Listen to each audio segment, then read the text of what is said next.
3 rules for navigating life's transitions.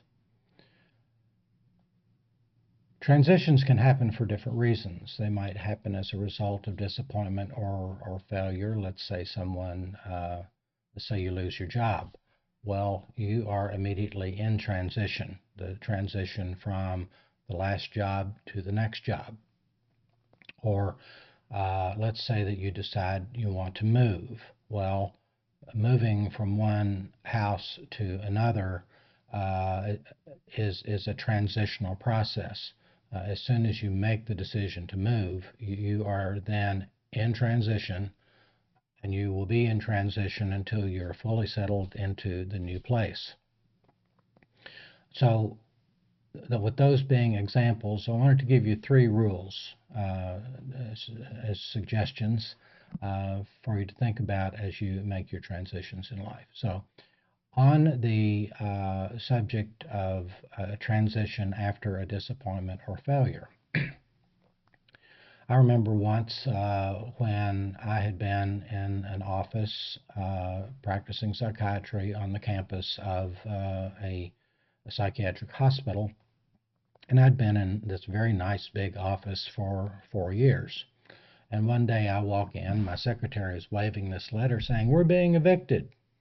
Well, it turns out that the letter said that one of the junior administrators decided that he wanted to have an office that was arm's length from administration, and he was going to take my office. Well, I thought, okay, this is an opportunity.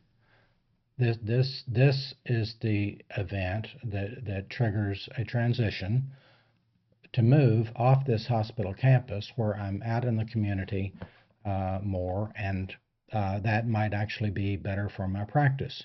So notice that what starts as an eviction, immediately my thought was, no, this is an opportunity.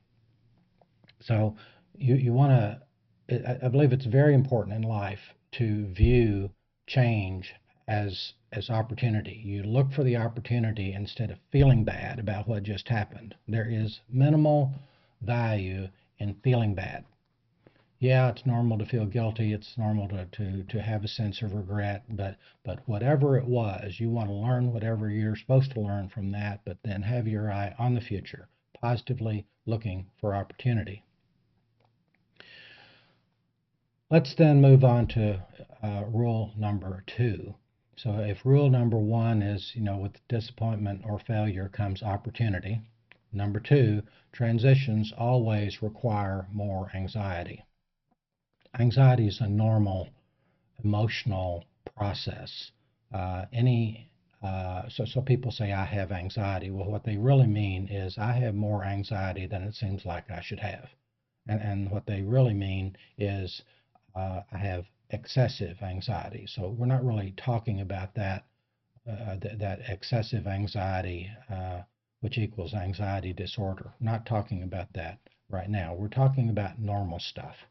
And so, again, when you decide you're going to move, then your anxiety goes up because that is the process that causes you to step it up. You've got more brain activity going on, more focus, more organization, and all that requires the drive of normal anxiety. So in the case of moving, as I've said, you will be in transition from the time you decide to sell your place, whereby your place, your home, is not your peaceful sanctuary anymore. It is in a different category of a place that you're giving up, and you're also being creative about the place you're going to. And again, all that requires a higher level of anxiety, normally so. So the second rule then is to remember all transitions always require more anxiety, and that's okay.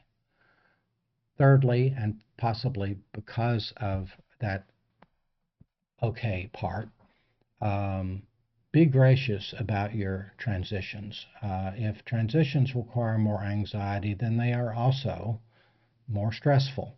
Moving is considered to be in I think maybe number 7 on the list of life's most stressful events. And so it's important to be aware of how much stress you're under. And in the case of moving, normally that's something that you've chosen to do. It's a happy thing. You're moving up. You're looking for the opportunities to create that next season of your life in a new home. Um, there are exceptions to that, of course, of people who have to move or have to move, scale back, scale down. But rule number 3 is be gracious about your transitions. Ask yourself, how might I do this competently and also graciously? Being gracious about things is a character trait that you can choose to have.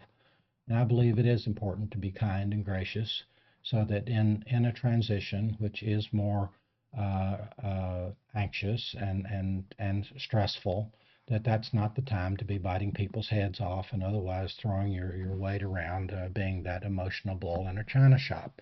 You might want to excuse your behavior that way, but I believe it's better to decide to be gracious about it.